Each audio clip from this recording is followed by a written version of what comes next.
자, 오늘은 선생님이랑 관계사의 계속적 용법에 대해서 함께 학습을 해보겠습니다. 첫 번째, 관계 대명사의 계속적 용법에 대해서 공부해 볼게요. 1번, 관계 대명사가 선행사에 대해 덧붙여서 설명해 주는 경우인데, 여기서 이제 선행사에 덧붙여서 설명해 준다는 거는 이 관계사 내용이 꼭 필수적이지는 않은 정보, 그냥 부연 설명, 그쵸? 부연 설명 정도로 들어가는 거고 필수 정보는 아니라는 거예요. 두 번째, 형태. 형태를 어떻게 만드느냐?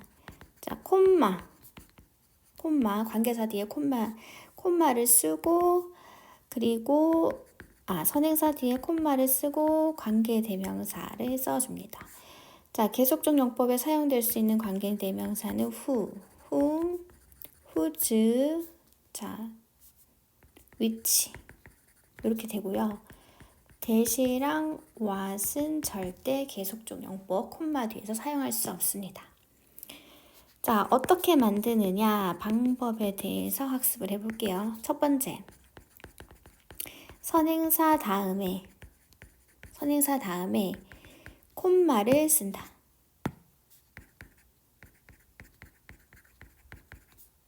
콤마를 써줘요. 두 번째, 관계사절은 선행사에 대한 부가 설명으로 순차적으로 해석합니다. 그러니까 앞에서 뒤로 차례대로 해석하면 돼요. 뒤에서 앞쪽으로 후치수식 이런 게 아니라 앞에서부터 뒤로 쭉 이제 순서에 맞춰서 해석하면 되고요. 세 번째, 의미에 따라 접속사 플러스 대명사로 바꿀 수 있습니다. 바꿀 수 있다. 근데 거기에 사용되는 접속사는 앞 문장과 내용이 매끄러운 관계면 and, 반전이 있으면 but, 이유에 대한 설명이면 because, 역시 양보의 의미면 do, 이런 이제 문맥에 알맞은 접속사 플러스 선행사를 가리키는 대명사 형태로 바꿀 수가 있습니다. 네 번째, 관계 대명사 that, what은 계속적 용법에 쓸 수 없습니다. that이랑 what은 한정적 용법, 콤마를 쓰지 않는 한정적 용법에만 사용됩니다. 우리가 기본적으로 학습했던 관계사 있죠. 거기에서만 사용되고 콤마를 사용하는 계속적 용법에는 사용되지 않습니다. 자, 그럼 예를 들어볼까요? 예를 들어서 the house, 집인데 on the hill, 그 언덕 위에 있는 집은 was built, 지어졌다 by Mr.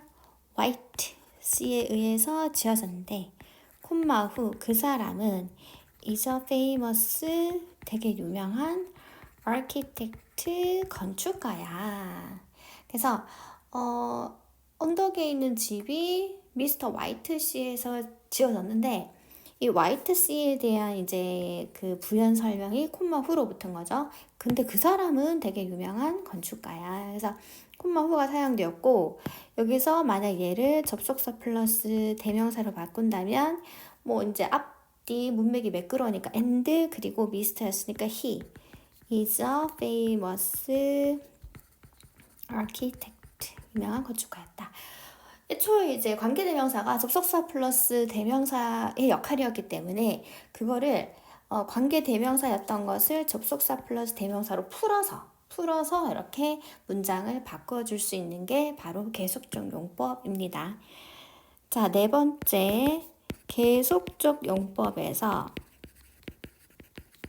위치. 자, 위치가 사용될 때는 앞문장의 내용의 일부 또는 문장 전체를 선행사로 삼을 수 있다. 자, 계속적 용법에서 콤마 위치가 사용이 되면 꼭 이 위치가 앞에 있는 사물이나 동물, 어떤 특정 명사만 가리키는 게 아니라 그 앞문장의 전체 문장을 선행사로 받을 수도 있고, 아니면 그 문장 안에 들어있는 투부정사구나 명사구, 뭐 그 일부를 선행사로 삼을 수도 있습니다. 예를 들면 I was late for school, which made my mom angry. 자, 나는 학교에 늦었고 그 사실은 우리 엄마를 화나게 만들었다. 그럼 여기서 말하는 위치는 뭐를 말해요? 나도 아니고 학교도 아니고 내가 학교에서 늦었다는 그 사실 전체, 앞문장 전체를 선행사로 받아요. 그쵸? 요럴 때 이제 관계대명사 위치를 이제 쓸 수 있고요. 요것도 만약 이제 접속사 플러스 대명사로 바꾸면 늦었고 and 그리고 it 앞문장 내용 그 사실은 만들었다 우리 엄마를 화난 상태로. 그래서 이렇게 접속사 플러스 대명사로 바꾸어 쓸 수도 있다. 자, 다섯 번째, 이 한정적 용법과 이 계속적 용법이 가지는 의미의 차이에 대해서 한번 학습을 해봐야 되는데, 이 한정적 용법이라고 하는 것은, 관계대명사의 한정적 용법은 우리가 이제 기존에 배웠던 기본적인 관계대명사의 형태 있죠. 그것을 우리가 한정적 용법이라고 계속적 용법과 비교해서 부르는 이름이에요. 이 한정적 용법은 선행사를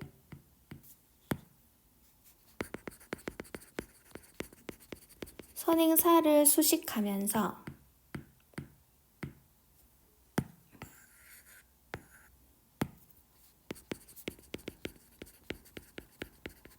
그 선행사의 범위를 제한합니다. 그러니까 뭐 앞문장 선행사에 뭐 더 북 책이 있는데 그거를 뭐 재밌는 책, 재미없는 책 이런 식으로 그 명사를 수식해서 명사의 선행사를 수식해서 그 명사의 범위를 한정하는 거죠. 제한하는 거죠. 그래서 이 한정적 용법을 제한적 용법이라고 부르기도 해요. 제한적 용법이라고도 하기도 합니다.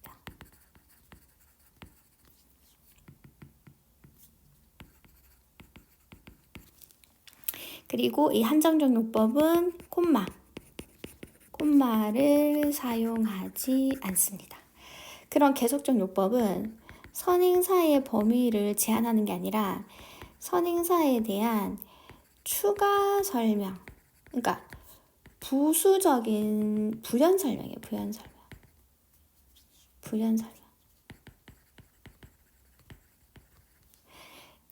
한정적 용법은 필수 정보예요. 필수 정보. 없으면 안 되는 필수 정보를 넣어줘야 되고, 계속적 용법은 이제 부연 설명, 추가 설명 안 들어가도 되는데 덧붙여서 설명을 해주는 거죠. 콤마를 사용하는 아이입니다. 자, 그러면 우리가 예를 들어서 Tommy has a sister가 있는데 who is a doctor? 의사인 누나가 있다. 그럼 여기서 who is doctor가 a sister를 이렇게 꾸며주는 게 한정적 용법이죠.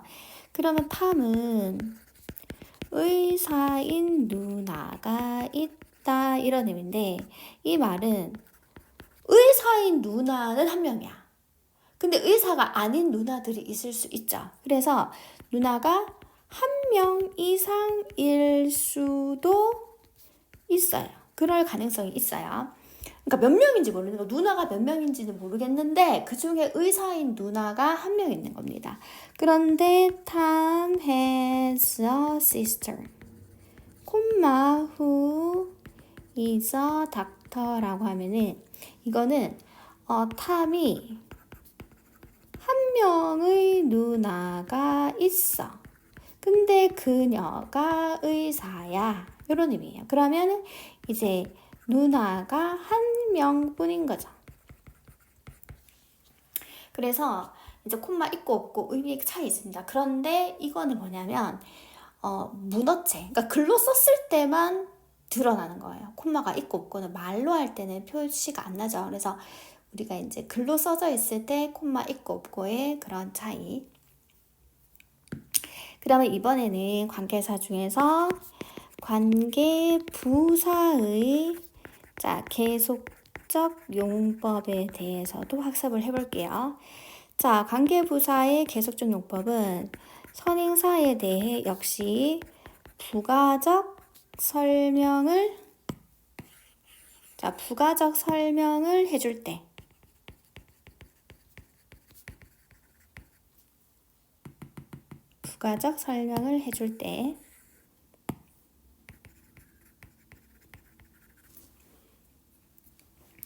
관계부사의 계속적 용법으로 이제 사용합니다.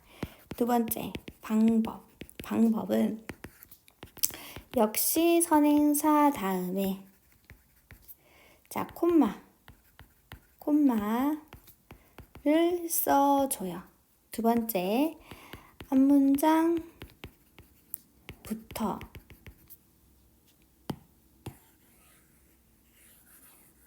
문장부터 뒷문장으로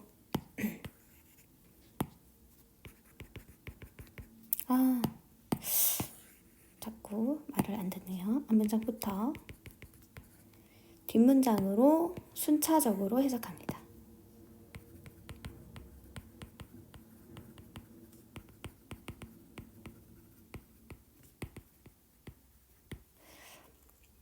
세 번째, 계속적 용법의 관계부사는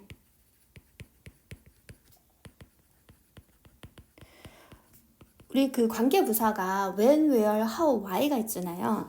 그 중에서 when이랑 where만 쓸 수 있어요. 그러니까 why, how는 쓸 수 없고요.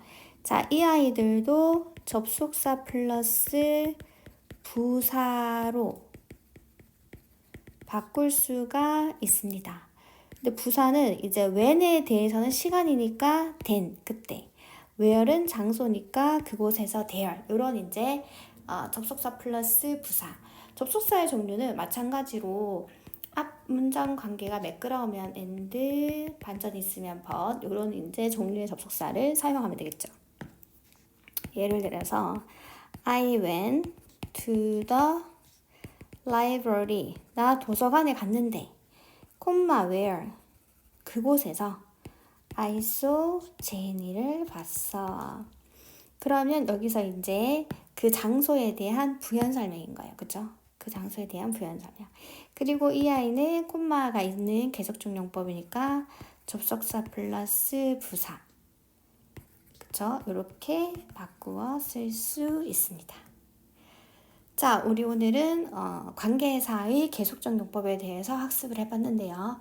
계속적 용법은 선행사 뒤에 콤마를 쓰는 경우고 관계대명사의 계속적 용법과 관계부사의 계속적 용법에 대해서 함께 학습을 해봤습니다. 수고하셨습니다.